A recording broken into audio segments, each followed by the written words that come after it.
Hello and welcome back to Explaining Acro. I'm Ben, and today we're joined by my friend Scott from here in Las Vegas and Carly from Nashville. Scott was most recently in the show Awakening, which is a resident show here in Vegas.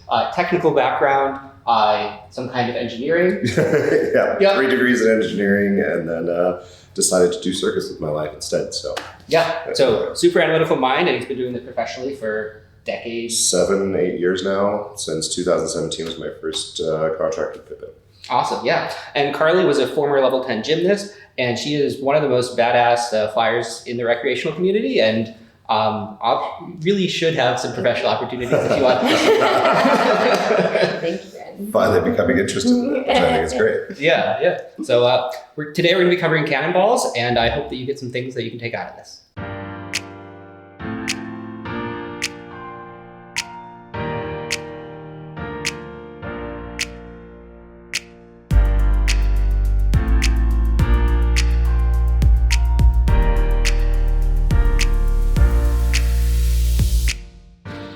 So we're doing cannonballs today. Cannonballs have always been a fun skill for me. I've always loved the dynamic nature of it, the wow factor, the pop, the explosiveness.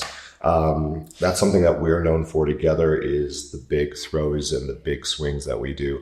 So for us, that's the joy in cannonballs, or at least for me. Yeah, and as a flyer, I like that there's so many options in cannonballs. They can go to hand and do the big things, but then there's also creativity in it where they can go like as a dismount out or just different ways. So we're going to incorporate a little bit of all that today. Exactly. Some different ways to get into it and out of it. All right, top 5 things. We're going to do a quick breakdown what we think the essentials are so that you can do a quick recap. First, grip. So hand-to-hand grip is usually here. We're going to split this and go around the wrist a little bit so you can see there's like 2 hooks over her hand. So we're really trying to create this flat grip, and we're really pulling into each other. That's really, really essential. And having these hooks there gives her security and lets her know that's safe.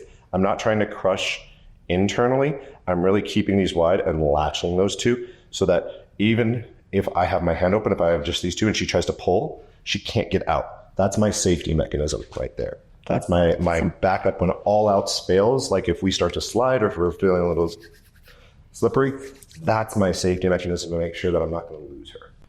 Number 2 is make sure that the flyer is completely flat on the ground, because if the base is too high and trying to pull up and the flyer is not on the ground, and flyers you can help by engaging your lats.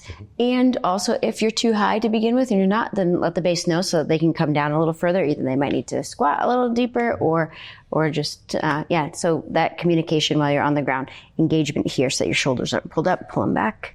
Third one is the stance for the porter, right? I want to set where I have a little bit of weight in my heels, my butt's engaged, and I already have counter tension. It's at a point where if she were to suddenly let go, I would at least have to take a step back, right? Like I have some counter tension so that I have something that I'm pulling against. I'm not throwing my entire weight behind it, so I'm not like hanging off with the bar, but it is enough that if she were to quickly let go and surprise me, I would have to take a step back. If you don't have that counter tension, then you aren't feeling the other end of the pendulum.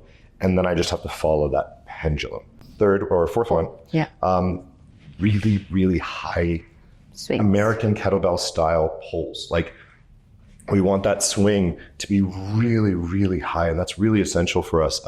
Ideally is base and flyer eye to eye. You're not going to always get that with pairs, depending on strength profiles, depending on weight ratios, but that's your goal, is to get them really high because that keeps everybody safe and gives you time to get out of it in a safe manner. If it's lower, things happen quicker and there's less reaction time. And then number 5 is flyer trajectory, kicking out straight up. So that's where maybe a back extension roll prep could help. Or we'll also show on rings where you can shoot the legs and kind of shooting up. So the more that you kind of practice it, and like I said, if you even pick a spot up ahead and kind of lay down and know where that is, where you're going to look for, or looking for the flyer's base or chest and then kicking out, that's going to help you to prep beforehand. So you're not like flying and like, I don't know where this is, where I'm supposed to kick out now. Like orient yourself beforehand. So those are your 5. Grip, lats, stance, height, and then exit. First off, just get used to a weight. Like depending on the size of the kettlebell, I want to start, just get into my heels and then pick it up and just know where it is and to feel it. I don't want to be hunched over. I want to kind of have my lats set back and kind of just get used to the weight. That feels good. I'm going to get into a baby squat and just do some gentle swings. I'm thrusting with the pelvis. Just get used to it. If that feels good, you can really take it high. So this would be kind of like the first skill to learn, is just figuring out the end of the momentum and the pendulum effect of it. So starting it, thrusting, and generally taking it higher and higher. And especially here where the apex is really above me, I want to be careful at first. But I'm really adjusting my stance on the way through. So there's always tension in the system, and I'm moving with it. I'm never resisting the flow of it. I'm really keeping it nice and calm. Once I have a general understanding of how to swing a kettlebell, I would start with some American style kettlebell swings.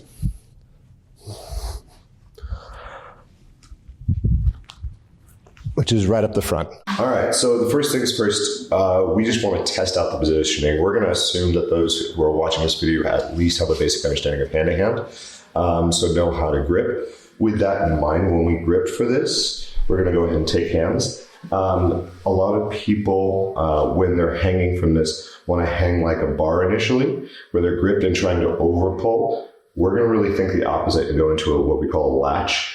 My fingers split around the flyer's hand, and we're trying to create a hand-to-hand grip right off the start. So that's the first and the most important thing about the grip. So with that in mind, we're going to go ahead and create just a basic cannonball and see what our spacing is underneath us. Go ahead. So I'm gonna bring my knees into my chest here. And then from here, I push down into his hands so that I can lift up my feet. I just lift straight up. And here we're going to do a little bit of that latching effect and try to make flat our hands as much as we can. It's a little bit tricky. This gives me an idea of how wide I need to make my knees, and also how much room I have between the ground and the flyer, making sure that I have some space here. And then I'm just going to take a couple of very light swings and make sure that nothing is wobbling in the flyer, and that I still know where the bounce is. I'll brace her down and help her stand up. For the flyer, I like to find my positioning, because if it's not enough, when he picks me up, so pick me up now, it's really heavy and I'm going to fall out of my ball. If it's too much, it's going to go backwards and I'm going to roll through. All right, so the first thing we want to kind of explore is just a general pulling into a cannonball, getting a bit of a swing and putting the flyer down. So we're going to start a little bit spaced apart. I'm going to start kind of a bit in the squat and present hands, and she can go ahead and go from there. I'm just going to lay back, present my hands. And here, I'm creating a little bit of tension that you talked about before, where our hands are kind of pushing into each other. I'm not really flaccid. I'm lightly pushing down, already creating the latch. And now I'm going to follow her legs and her motion in the next part. But for me, if you can see right now, my shoulders are off the ground right now. What that's going to do, when he starts to pull, it's going to take a while to get from my shoulders to lock in to where they need to be. So I know that. So I'm going to already set my shoulders down onto the ground so that when he starts to pull, I'm going to be right where I need to be. Mm-hmm. And then we both create a bit of a latch. Ready? Yep.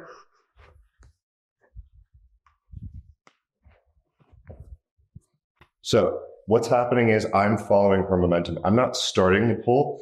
I'm letting her legs lead me. As that happens, I pull a little bit in my scapula to create a little bit of an air buffer off of the floor, and then momentum naturally takes us into my swing. I'm really acting as if it's a big kettlebell swing, letting the back travel and then picking up in front. I'm trying to get the ball as high as possible. Like if her eye level reaches mine, that's great, because then I know for a fact that if she shoots, her legs are not going to go anywhere near my head. And that's where we really want to focus on. And for me on these, especially since we're not going up to hand-to-hand on the swings, I do have to make sure that my arms are tight against my legs, because the swing, the back swing, is actually sometimes heavier than that initial going. Absolutely. So I stay nice and tight. I hold that ball. I don't anticipate, but I know that the back is a little bit heavier. So I do squeeze a little bit more as we come down, because it has a lot of momentum then. And so just swings, they're fun. They're so much fun, but you will actually have to make sure you stay tight in that ball, squeeze and lock your hands tight against your legs so that as you come back and forth, you can just stay in your ball and it won't be so heavy, or else you'll just fall out either way. So these are the first ones with my feet calibration effort. What I really want to show is just when you are initially getting the ball higher and higher, what that's going to look like as far as spotting goes.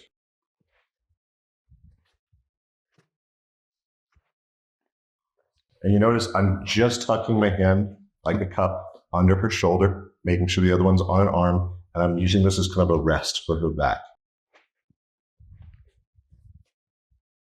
Yay! And then make sure she gets down. And it could for sure go to hand to hand. And that's how you spot them, especially during the initial day.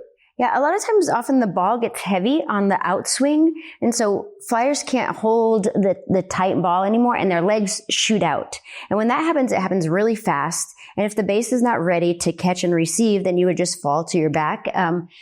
So we have spotters at that point because we don't even know when it's going to become too heavy and you're going to let go of your leg. So we're just going to show like a common error that might happen and how to spot that safely. Ready? That was even a little fast for you to jump in. Yeah. Wait 1 extra second because you're not going to actually know, that I'm going to mess up. Notice here, that one opened really early and I was reaching in. Because it opened so early, I just transitioned her right under her butt. The other one, right away, grabbed the shoulders so that there's stability and then put her down gently. Yep. And the important thing I'm doing there is even though the flyer has her, I'm still lifting up with the hands. Absolutely. So that her head stays off the ground. So this one, we're going to do base getting pulled off balance a little bit. Go ahead. And you just keep your ball and then we could show it. I just stay in my ball. Yeah, just stay in your ball. Okay. Ready? Mm-hmm.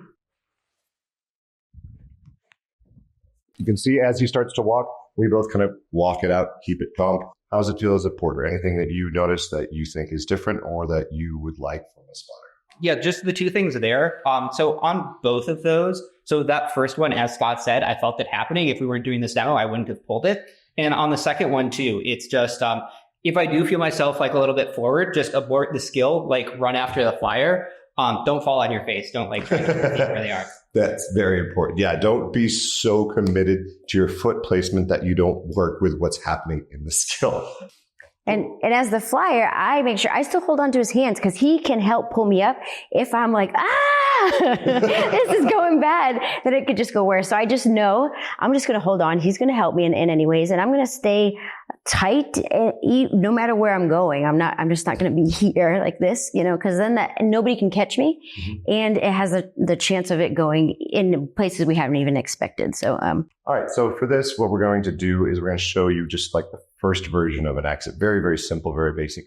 How to intentionally loosen up the cannonball rather than unintentionally loosen up the cannonball. Here we go. AB exit.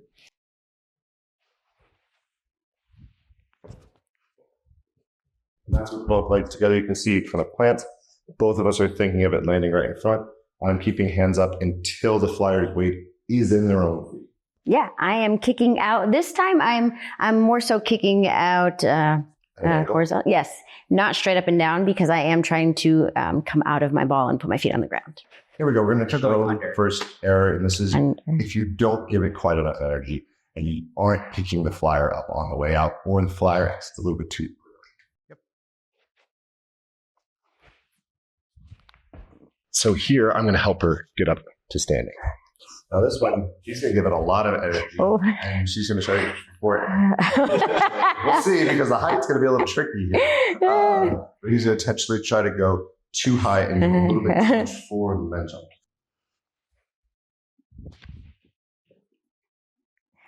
Perfect. Sorry, I did let go because it was more. Yeah, because you are. Notice how we're kind of freezing it. Like I would naturally take that and soften into a little bit more, but I wanted to really freeze that moment to give you guys an idea of where my hands are. So this time you're going to take it up big heading out, and this is a good chance. One, first just see the skill, and then we can talk about it and break it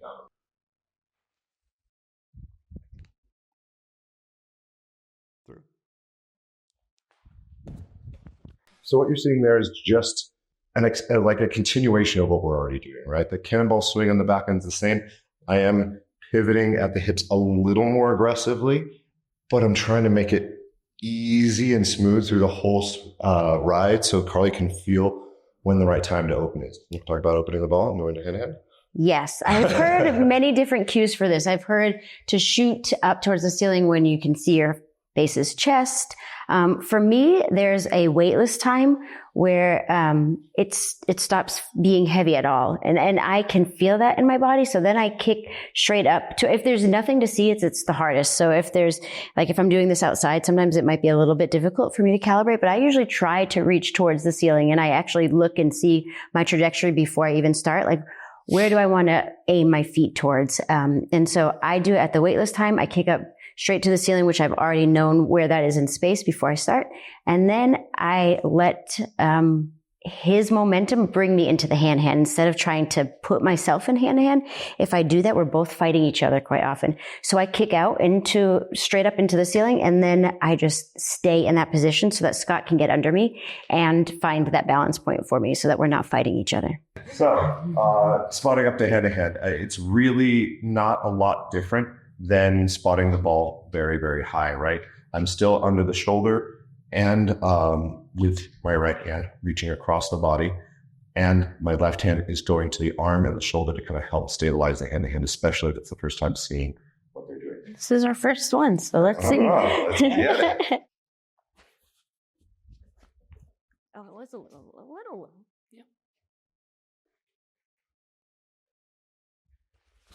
Yes, and also you're just slower. Yeah, okay, different. It was different timings. So that was a perfect example of like, didn't go quite perfectly, but with a little bit of assistance, it wasn't dangerous, and it goes into the skills as well. So we're just going to do some weird entrances and exits and just show you kind of where it can go.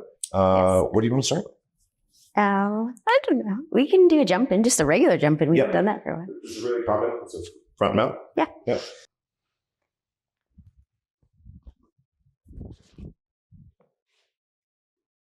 haven't straightened on the whole time. Drift a little bit to the left, but that's calibrating. We haven't done a front mount in A long time. It's I'm fun. going to go with over a year, but it's fun. So that was a straight arm open. Now I'm going to do a bent arm, just really quick for me.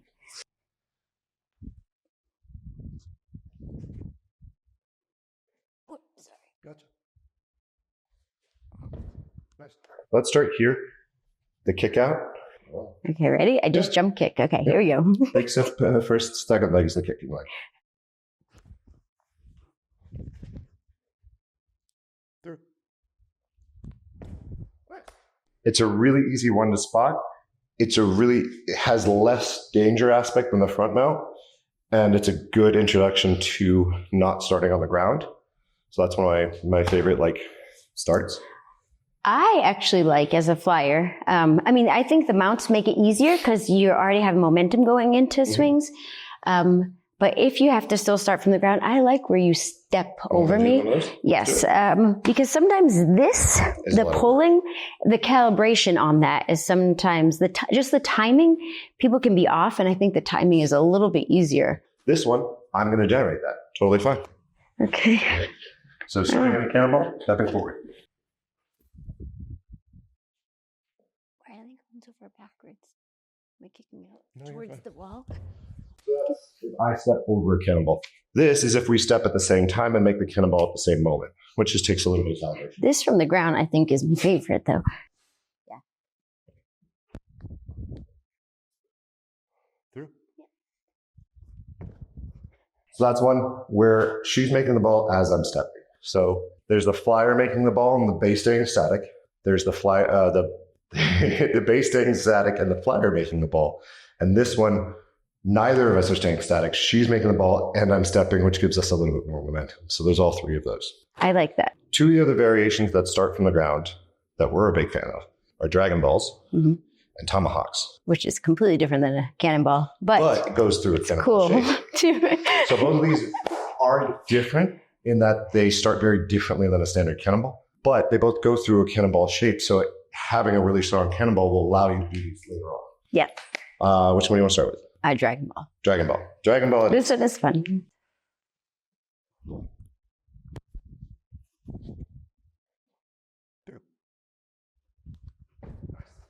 Yay! That's fun. Dragon Ball. Tomahawk? Yeah.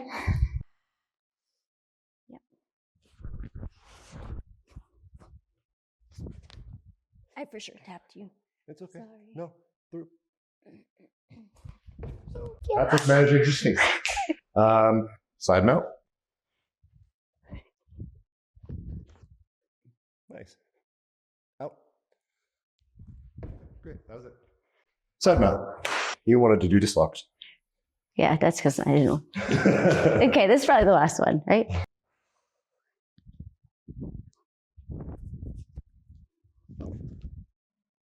Through. Yay. Acrobatics is easier when you get warmed up. Pick an entrance. And we'll just do princess. Oh, yeah. Okay. You can just do like 2 swings, swing, swing, 2 swings. Sure, yeah.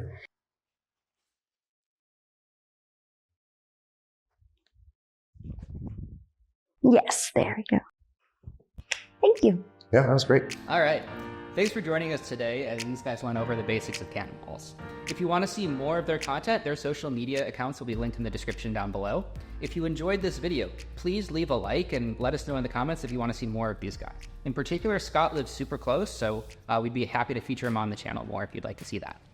Subscribe to the channel for more videos in the future, and that's all for me. You guys want to add anything?